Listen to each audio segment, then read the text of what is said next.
الحمد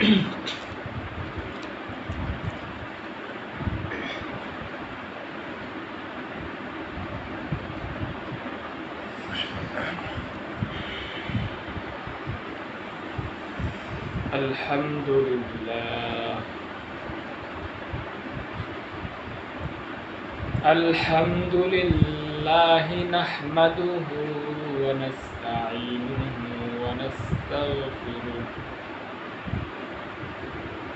ونعوذ بالله من شرور أنفسنا ومن سيئات أعمالنا أما بعد فأعوذ بالله من الشيطان الرجيم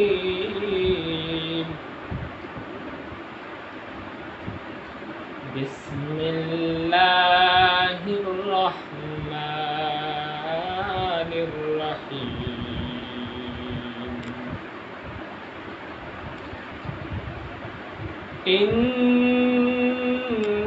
إنا فتحنا لك فتحا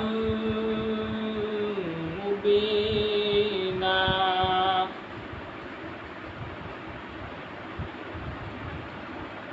وقال تعالى في آخر آياته إذا جاء نصر الله والفتح ورأيت الناس يدخلون في دين الله أفواجا فسبح بحمد ربك واستغفر إنه كان توابا صدق الله المولانا العظيم وقال النبي صلى الله عليه وسلم لن تضلوا ما تمسكتم بهما كتاب الله وسنة رسوله أو كما قال النبي عليه الصلاة والسلام سبحانك لا علم لنا إلا ما علمتنا إنك أنت العليم الحكيم دکھا دے یا الہی وہ مدینہ کی سبستی ہے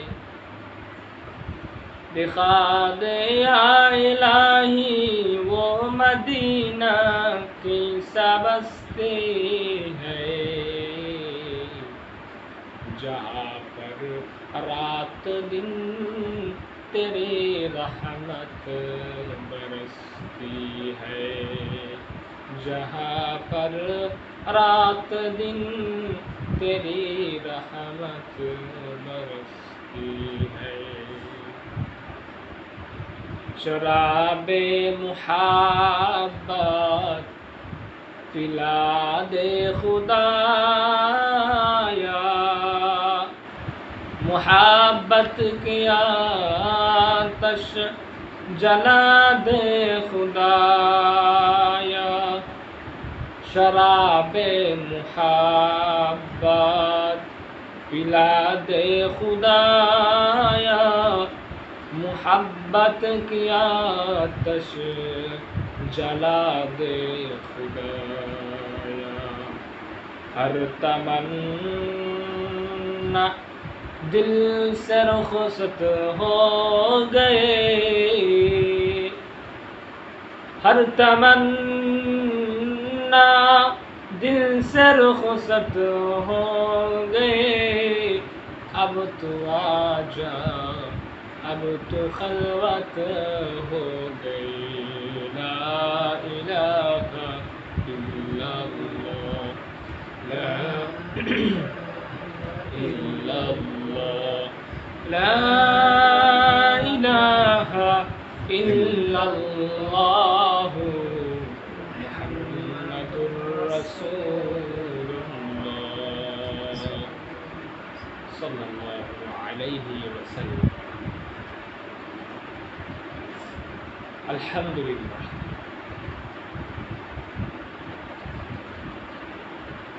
অত্যন্ত আনন্দ চিত্তে রবের দরবারে আমরা শুকরিয়া জ্ঞাপন করছি। আল্লাহ তাআলা আমাদের বাংলাদেশকে এক জুলুমকারীর জুলুম থেকে রক্ষা দান করেছেন।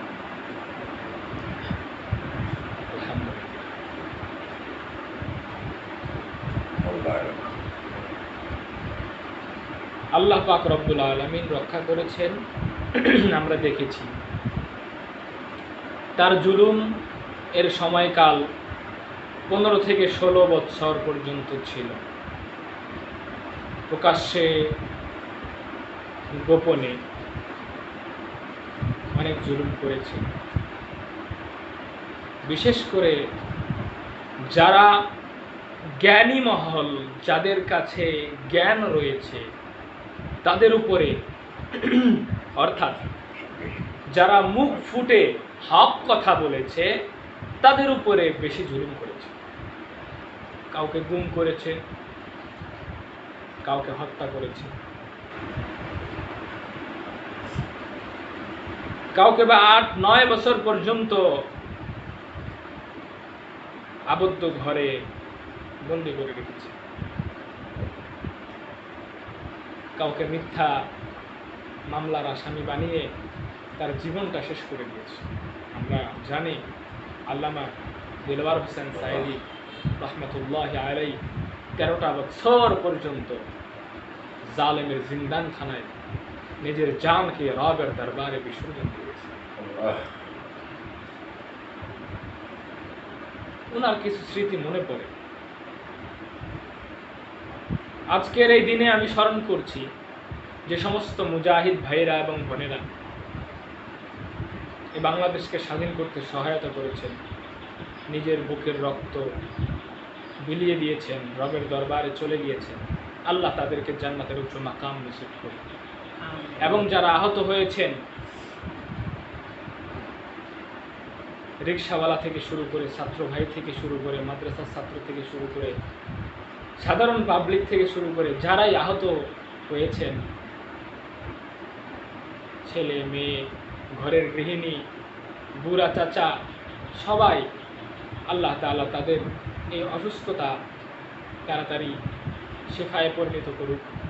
যদিও তারা আজকে আহত অবস্থায় আছে, কিন্তু তাদের অন্তরের যে সুখ তারা অনুভব করছে, আমার মনে হয় না তাদের সেই শরীরের ব্যথা তাদের কাছে অনুভব হবে। কারণ আনন্দের কাছে শরীরের ব্যথাটা খুব অল্প।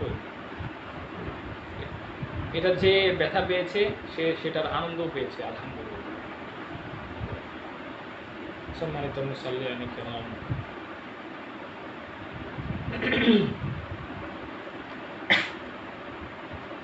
চূড়ান্ত বিজয় এখনো পর্যন্ত আমাদের হয়নি। আমরা কিছু জুলুম থেকে আমরা মুক্তি পেয়েছি। এক সময় জবান খুলে কিছু বলা যেত না। আমাদের ছাত্র ভাইরা সে জায়গা থেকে আমাদেরকে মুক্ত করেছে। জালেম দেশ ছেড়ে পালিয়েছে। এবং যে সমস্ত মুনাফিকরা ছিল, মানুষের সামনে মিথ্যা মিথ্যা কথা বলতো, মিথ্যা আশ্বাস দিত এবং মানুষকে ধোঁকা দিত এবং মানুষের সব কিছু লুণ্ঠন করে বিদেশে ঘাঁটি গাড়ত, তাদের মুখোশ আল্লাহ তাআলা উন্মোচন করে দিয়েছে, আলহামদুলিল্লাহ। কিন্তু চূড়ান্ত বিজয় এখনো পর্যন্ত হয়নি। কেন? এজন্যই হয়নি, আমি সেদিন বলবো চূড়ান্ত বিজয় যেদিন প্রত্যেকটা মানুষ তার প্রাপ্য বুঝে পাবে। এখন নিঃশ্বাস ফেলানোর মতো একটা জায়গা পেয়েছে, আলহামদুলিল্লাহ। প্রত্যেকটা মানুষ এখন নিঃশ্বাস ফেলানোর মতো জায়গা পেয়েছে, দীর্ঘ শ্বাস ফেলেছে। তো আমরা দেখি আমাদের আশেপাশে যে রাষ্ট্রগুলো রয়েছে সেগুলোর মাঝে যদি আমরা ফলো করি, আফগানিস্তানে যদি আমরা ফলো করি, দীর্ঘ 20 থেকে 22 বছর পর্যন্ত তালেব মানে হচ্ছে ছাত্র, তালেবান মানে হচ্ছে ছাত্র সমূহ। আমাদের যেহেতু বাংলা ভাষা আমরা বলি ছাত্ররা, আর তাদের যেহেতু উর্দু ফার্সি ভাষা তারা বলে তালেবান, তালেব মানে ছাত্র। তো আমাদের সেই তালেবান ভাইরা কি দেখায় দিল, দীর্ঘ 20 থেকে 22-23 বছর পর্যন্ত সেই তালেবান ভাইরা চূড়ান্ত বিজয় এনে দিয়েছে। তাদের অনেক সময় লেগেছে, কিন্তু তারা চূড়ান্ত বিজয় নিয়ে এসেছে। যেদিন হযরতে উমর ফারুক রাদিয়াল্লাহু তাআলা আনহু ইসলাম গ্রহণ করেছেন বা ইসলাম জেনেছেন, মুহাম্মাদের কাছে যখন তার কল্লা কাটার জন্য এসে যখন নিজের কল্লাকে মুহাম্মাদের সামনে সারেন্ডার করে দিয়েছেন, হযরতে উমর রাদিয়াল্লাহু তাআলা যুবক ছিলেন, উনি দাঁড়িয়ে গেলেন, আজ থেকে মক্কায় প্রকাশ্যে আযান হবে, প্রকাশ্যে নামাজ পড়বে। সুবহানাল্লাহ। আজকে ভাই, তোমরা যারা এই বাংলাদেশকে জুলুম থেকে, নির্যাতন থেকে নিজের সাহস এবং নিজের আত্মমর্যাদায় এবং আত্মবলে তোমরা এই পর্যন্ত নিয়ে এসেছো, তোমাদেরকে অসংখ্য ধন্যবাদ। জাযাকুমুল্লাহু খায়রান। আল্লাহ তোমাদেরকে অত্যন্ত সুন্দর বদলা দান করুক। তবে ভাই, তোমাদের কাছে অনুরোধ, চূড়ান্ত বিজয় তোমরাই এনে দিতে পারো। এই চূড়ান্ত বিজয় তোমরাই এনে দিতে পারো। সেদিনই চূড়ান্ত বিজয় হবে, যেদিন প্রত্যেকটা মানুষ তার প্রাপ্য বুঝে পাবে। হযরতে উমর ফারুক রাদিয়াল্লাহু তাআলা আনহু উনি যখন খলিফা ছিলেন, রাত্রেবেলা খোঁজ নিতেন, তো এক বুড়ির কাছে গেছেন, বা বুড়ি বলতেছেন যে আমার এরকম ঘরে আটা নাই, আমার আটার বস্তা দরকার, বা আমার হকের যে আটা আছে, আমার হকে, আমার জিম্মায় বা আমার নামে নির্ধারিত যে আটা আছে সেটা এখনো গুদাম ঘরে মজুদ রয়েছে, আমার পর্যন্ত আসে নাই। আমার কিয়ামতের দিন ওমরের ঘাড় ধরে আমার এই প্রাপ্য বুঝে নিব। সামনে ওমর দাঁড়িয়ে আছে, চিনে নাই, ওমরকেও চিনে নাই, বুড়ি ওমরকে চিনে নাই। ওমর সাথে সাথে গুদাম ঘরে গিয়ে আটার বস্তা নিজের কাঁধে উঠায়া আসছে। সাহাবায়ে কেরাম যারা ছিল, আরো ওমরের বন্ধু বান্ধব যারা ছিল, তাদের সাথে কর্মকর্তা যারা ছিল, তারা বলতেছে,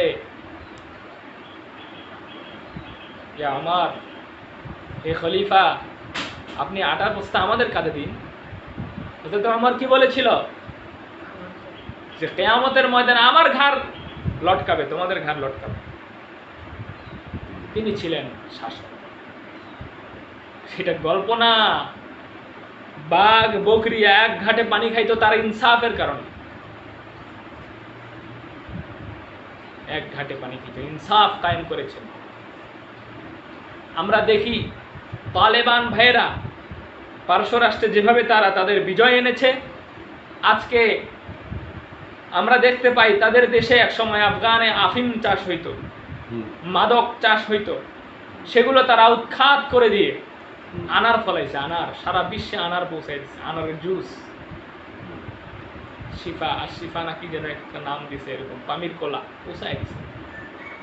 আজকে ভাই, বাংলাদেশের তোমরা যারা যুবক আসো, আমাদের যিনি বানানেওয়ালা উত্তম কারিগর আল্লাহ সুবহানাহু ওয়া তাআলা, তার সংবিধান আমাদের কাছে রয়েছে। এই সংবিধান দিয়ে আমাদের জীবন চালানো দরকার। এই সংবিধানের অনুকূলে মানব সংবিধান আমরা সংস্কার করতে চাই। এই সংবিধানের সাথে সংঘর্ষপূর্ণ যে সমস্ত সংবিধান বাংলাদেশে বর্তমানে রয়েছে, এগুলোর বিরুদ্ধে সোচ্চার হওয়া চাই, এগুলোকে উৎখাত করা চাই। আল্লাহ পাক রব্বুল আলামিন বলে দিলেন, আল-ইয়াউমা আকমালতু লাকুম দীনাকুম ওয়া আতমামতু আলাইকুম নি'মাতি ওয়ারাদিতু লাকুমুল ইসলাম দীনা।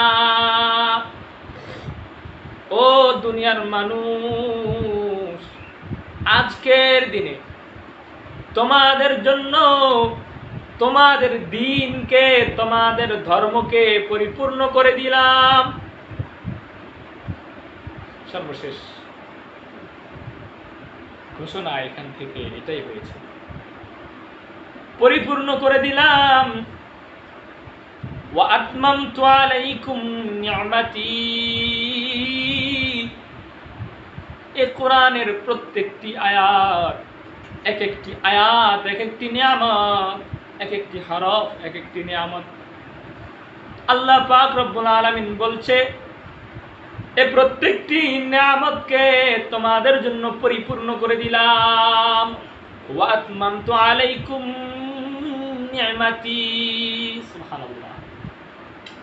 হাতে পৌঁছাই দিচ্ছে আল্লাহ, অন্তরে পর্যন্ত পৌঁছাই দিচ্ছে। আজকে বাংলাদেশের হাফেজ বেশি, আলহামদুলিল্লাহ, পৌঁছাই দিচ্ছে। ওয়া আতমামতু আলাইকুম নি'মাতি ওয়া রাদিতু লাকুমুল ইসলাম দীনা। তোমাদের জন্য একমাত্র ইসলাম ধর্মকে, দ্বীনে ইসলামকে মনোনীত করলাম। এই ইসলাম ধর্মের সংবিধান ব্যতীত, ইসলাম দ্বীনে ইসলামের সংবিধান ব্যতীত অন্য যত মানব রচিত সংবিধান রয়েছে, ওই সমস্ত সংবিধানের অনুকূলে যদি নিজের জীবনকে, রাষ্ট্রকে, নিজের সমাজকে পরিচালিত করো, তোমাদের একটা আমলও আমি রব কবুল করব না। আমার কথা। এজন্য যুবক সমাজ, তোমাদের কাছে আকুল আবেদন, আজকে তালেবান ভাইরা যেভাবে তাদের দেশকে চূড়ান্ত বিজয় নিয়ে এসেছে, এবং হাদিসে যে সমস্ত সুসংবাদ আমরা দেখি, সে সমস্ত সুসংবাদের ইশারা আমি তাদেরকে দেখতে পাই। লা ইয়ারুদ্দুহা শাইউন হাত্তা তুনসাবা বিইলিয়া। কালিমার ঝান্ডা তারা সারা বিশ্বে সমুন্নত করবে, কোনো পরাশক্তি তাদের সাথে পারবে না। হাত্তা তুনসাবা বিইলিয়া, যতক্ষণ না পর্যন্ত কালিমার ঝান্ডা সারা বিশ্বের ওপর।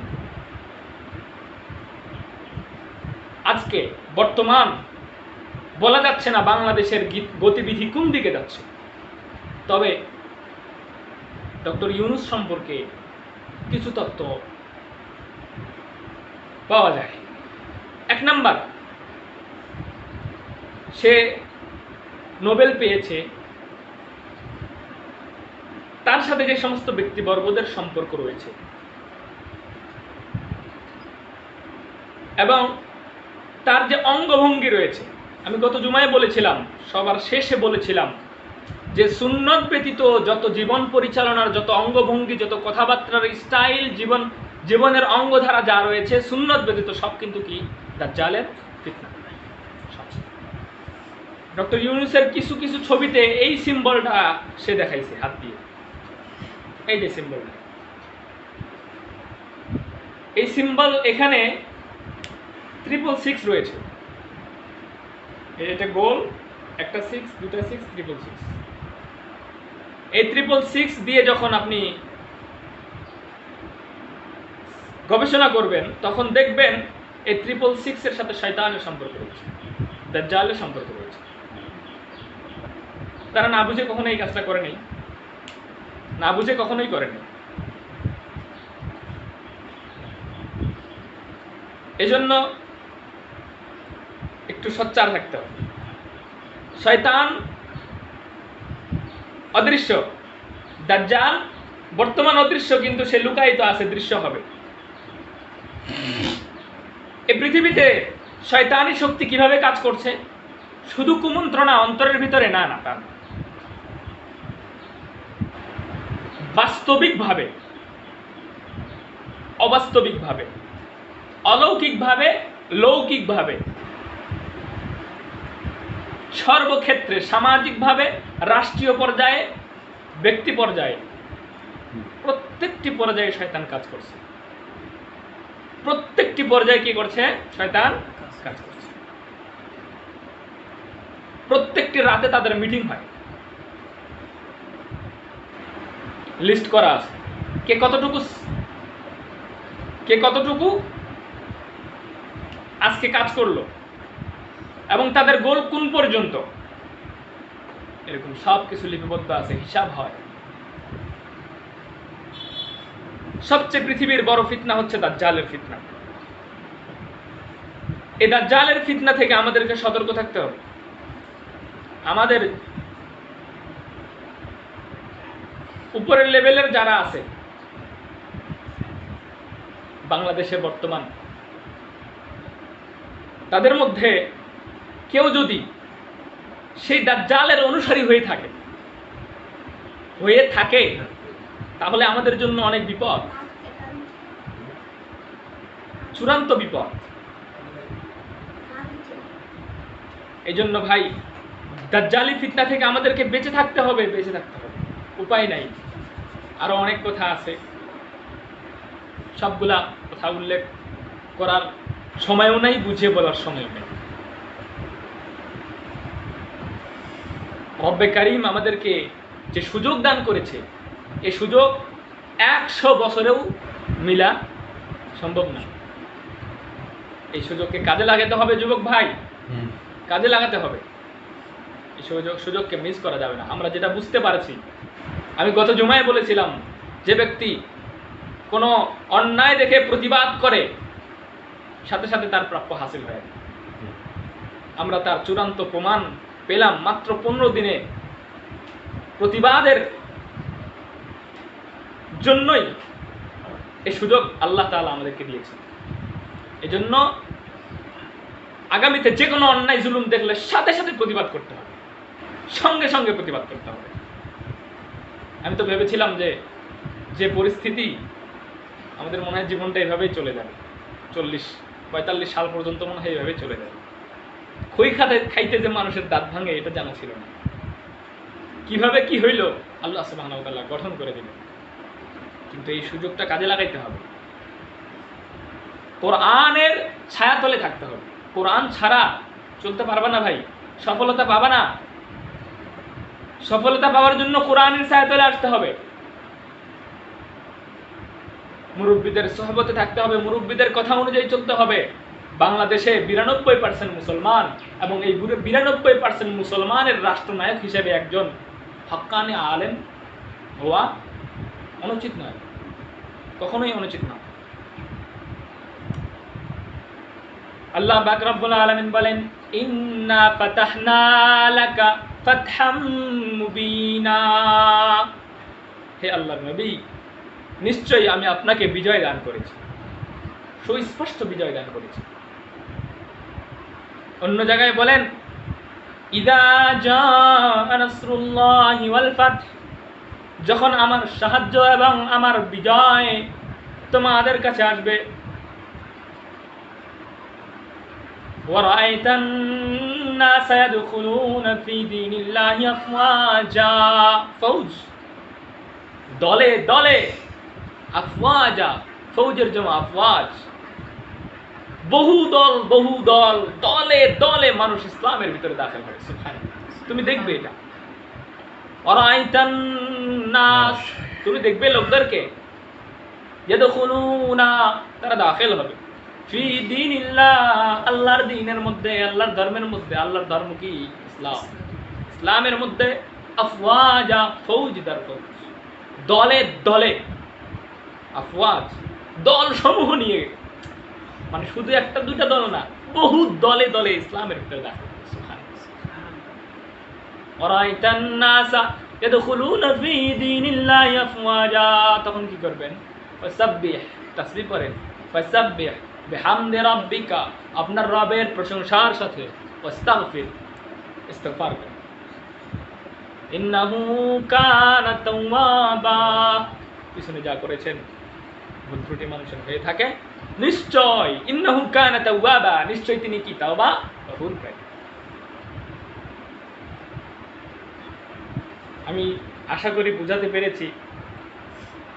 আমাদের কন্ট্রোল করা হচ্ছিল, এই পুরা দেশকে কন্ট্রোল করা হচ্ছিল, আর যেন কেউ কন্ট্রোল করতে না পারে। আমরা যেন আল্লাহ তাআলার দ্বীনের ছায়াতলে আসতে পারি, কোনো শয়তানি শক্তি যেন আমাদেরকে কন্ট্রোল করতে না পারে। খুব সূক্ষ্মভাবে পরিচালিত হতে পারে, চক্রান্ত হতে পারে, আমাদের যুবক সমাজের আমল আখলাক নষ্ট হয়ে যেতে পারে, তাদের আখেরাত বরবাদ হয়ে যেতে পারে। এই জন্য আমরা সোচ্চার থাকব, দ্বীনের ব্যাপারে হোক এবং রাষ্ট্রের ব্যাপারে হোক কোনো অন্যায় জুলুম আমরা সহ্য করব না।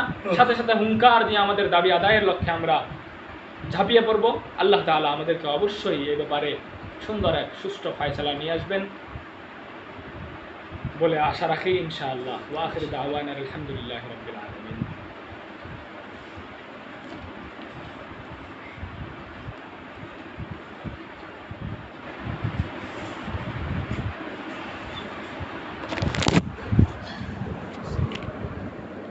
আজাদ দিতে পারবি?